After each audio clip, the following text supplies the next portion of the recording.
તો હિંમતનગરથી મહત્વપૂર્ણ સમાચાર સામે આવી રહ્યા છે, જ્યાં હિંમતનગરમાં લચ્છીમાંથી વંદો નીકળ્યો છે।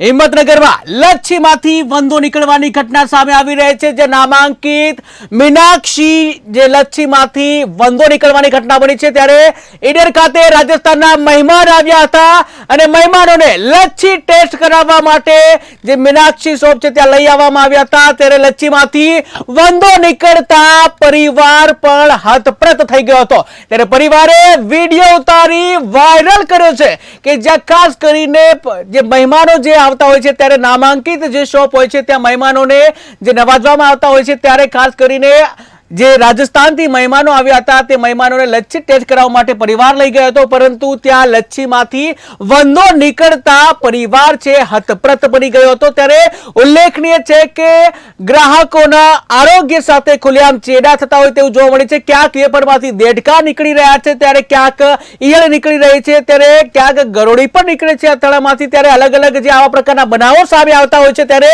વધુ એક આવા પ્રકારનો બનાવ સામે આવ્યો છે હિંમતનગરથી, જ્યાં હિંમતનગરમાં લચ્છીમાંથી વંદો નીકળ્યો છે। જો તમે પણ લચ્છીના શોખીન હોય તો થઈ જજો સાવધાન, કારણ કે લચ્છીમાં વંદો પણ નીકળી શકે છે। જ્યાં નામાંકિત મીનાક્ષીની લચ્છીમાંથી વંદો નીકળતા ખળભળાટ મચી ગયો હતો। ત્યારે ઈડર ખાતે રાજસ્થાનના મહેમાનો આવ્યા હતા અને આ મહેમાનોને લચ્છી ટેસ્ટ કરાવવા માટે મીનાક્ષી શોપ છે ત્યાં લઈ જવામાં આવ્યા હતા, જ્યાં લચ્છીમાંથી વંદો નીકળતા ખુદ પરિવાર હતપ્રત થઈ ગયું હતું। ત્યારે પરિવારે વિડીયો ઉતારી વાયરલ થઈ કર્યો હતો। ત્યારે ફરી એકવાર કહી શકવામાં આવે કે ગ્રાહકોના આરોગ્ય સાથે ખુલ્લેઆમ ચેડા થતા હોય છે, વારંવાર આ પ્રકારની ઘટનાઓ બનતી હોય છે, આમ છતાં પણ યોગ્ય નિરાકરણ નથી આવતું, આમ છતાં ગ્રાહકોના આરોગ્ય સાથે ખુલ્લેઆમ ચેડા થતા હોય છે।